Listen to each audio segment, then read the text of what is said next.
Hello everyone, Pandey ji classes में एक बार फिर आप सबका स्वागत करता हूं।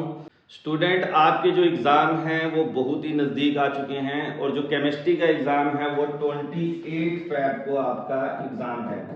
और आज से अगर हम बात करें तो स्टूडेंट हमारे पास एक लिमिटेड टाइम पीरियड इस पेपर की प्रेपरेशन के लिए रह गया है।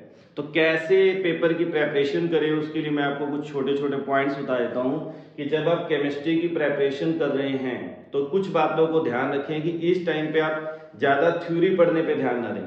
आप इस टाइम पे क्या करें, ज़्यादा से ज़्यादा सैम्पल पेपर को सोल्व करें। जैसे मार्केट में बहुत सारे सैम्पल पेपर अवेलेबल हैं, आप कोई भी मार्केट में ले सकते हैं। मैं किसी की कोई यहाँ पे एडवर्टाइजमेंट नहीं कर रहा, मगर जो भी हैं आपके पास या फिर ऑनलाइन आपको सैम्पल पेपर मिल जाते हैं, तो उन क्वेश्चंस को एक एक क्वेश्चन को रीड आउट करें और उसमें किस टाइप से क्वेश्चन को पूछा जा रहा है उसको सोल्व करके अपने जो भी आपके रिस्पेक्टिव टीचर आपको टीच करते हैं उनसे दिखाएं कि सर मैंने ये अटेम्प्शन किया है, क्योंकि अटेम्प्शन में बहुत ज़्यादा मिस्टेक्स स्टूडेंट्स करते हैं।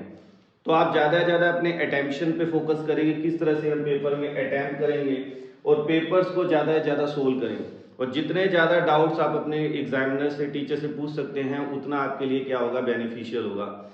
डिसअपॉइंट ना हो, सीबीएसई का जो सैम्पल पेपर होता है वो हमेशा हार्ड होता है और जो बोर्ड का पेपर आता है वो हमेशा उससे इजी आता है, इसलिए आपको बहुत ज़्यादा परेशान होने की जरूरत नहीं है। सीबीएसई का पेपर जो आएगा काफ़ी इजी आता है और सीबीएसई के पेपर को ध्यान में रखकर मैंने एक सैम्पल पेपर बनाया है। अब सीबीएसई में किस टाइप का एग्जाम पूछा जाता है उसको ध्यान में रखकर मैंने एक सैम्पल पेपर बनाया है स्टूडेंट, जो आपकी स्क्रीन पे आपको दिख रहा है और डिस्क्रिप्शन में जाकर आप इसकी पीडीएफ फाइल को डाउनलोड कर सकते हैं। इसको कंप्लीट सोल्व करें और देखिए किस टाइप से क्वेश्चन आपको पूछे जाते हैं। तो ये बेसिकली अगर मैं सीबीएसई की बात करूं स्टूडेंट, तो मेरा जो खुद का एक्सपीरियंस है, मैंने जितना स्टडी किया कि 70 मार्क्स के पेपर में आपका 55 मार्क्स का जनरली प्रीवियस ईयर पैटर्न को फॉलो किया जाता है। एनसीईआरटी ऑर्गेनिक की बात करें तो ऑर्गेनिक के लिए आपको बेसिकली एनसीईआरटी को फॉलो करना चाहिए और उसी को ध्यान में रखे। और एक आपके पास एनसीईआरटी एग्जाम्पलर है एमसीक्यू के लिए, तो उनको ध्यान में रख के मैंने एक सैंपल पेपर आप लोगों के लिए बनाया है। इसको आप जरूर सोल्व करें और जहां पर भी आपको दिक्कत आती है कमेंट बॉक्स में मेंशन करें। पूरा सीबीएसई का पैटर्न को ध्यान में रख के पेपर बनाया गया है, इसको आप सोल्व करें। जैसे आपको पता है सेक्शन ए में आपको 18th क्वेश्चन आएंगे जो कि एमसीक्यू है, वन बेस्ड, ठीक है ना। तो वो आपने यहाँ से इनको सोल्व करके देखना है।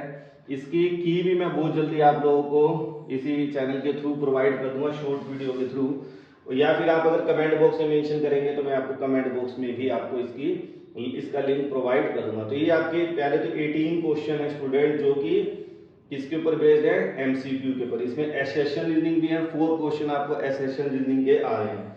सेक्शन सी की बी की बात करें, इसमें 7 क्वेश्चन होते हैं जो कि 2 मार्क्स के होते हैं, तो उनको भी आप यहाँ से देख सकते हैं। ये 2 मार्क्स के क्वेश्चन है 7, जिनको आप अच्छी तरह क्या करें बेटा, बैठ के एक एक क्वेश्चन को सोल्व करें बहुत ही ध्यान से। और सीबीएसई को ध्यान में रखकर मैंने ये पेपर बनाया है और इस टाइप के पैटर्न को आपको प्रिपेयर करना है। आपको देखना है क्या मैं इस टाइप की तैयारी कर रहा हूँ कि नहीं कर रहा हूँ, ये बहुत जरूरी है। तो ये आपके क्वेश्चन है। फिर आपका यहाँ पे सेक्शन सी आ जाएगा जिसमें आपके 3 मार्क्स के क्वेश्चन है, 5 क्वेश्चन आपको यहाँ पे करने हैं, ठीक है। तो इनको एक एक क्वेश्चन को कर कर आप देखें तो आपको समझ आ जाएगा कि हमने किस तरह से प्रेपरेशन करनी है। सेक्शन जो डी है वो आपका केस बेस्ड स्टडी है, जिसमें आपको पहले एक पैरा दिया होगा जिसको आपको पूरा पढ़ना है अच्छी तरह, और उसको पढ़ने के बाद आपको 4 क्वेश्चन होंगे। लास्ट थर्ड क्वेश्चन में सी में और ऑप्शन है, दोनों में से एक क्वेश्चन आपको क्या करना है, अटेम्प्ट करना है।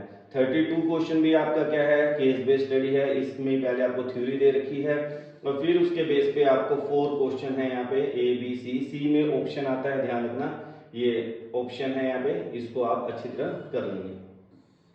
सेक्शन ई की बात करें, इसमें 5 मार्क्स के क्वेश्चन है जिसमें से पहले 2 क्वेश्चन में आपको और आएगा और 35 क्वेश्चन में और नहीं है। तो ये भी आप चीज को ध्यान रखें कि किस तरह से हमने ये क्वेश्चन पेपर को क्या करना है, अच्छी तरह सोल्व करना है। ये 34 क्वेश्चन है और फिर आपका 35th है। तो best of luck for your exam. अपने एग्जाम की प्रेपरेशन करें और जहां कहीं दिक्कत लगती है पांडे जी क्लासेस आपके लिए हमेशा ओपन है। आप यहाँ पे अपने कमेंट बॉक्स के थ्रू पूछ सकते हैं और जो यहाँ के महेंद्रगढ़ के बच्चे हैं वो यहाँ पे आकर मेरे से वैसे डाउट ले सकते हैं। Thank you, have a nice day.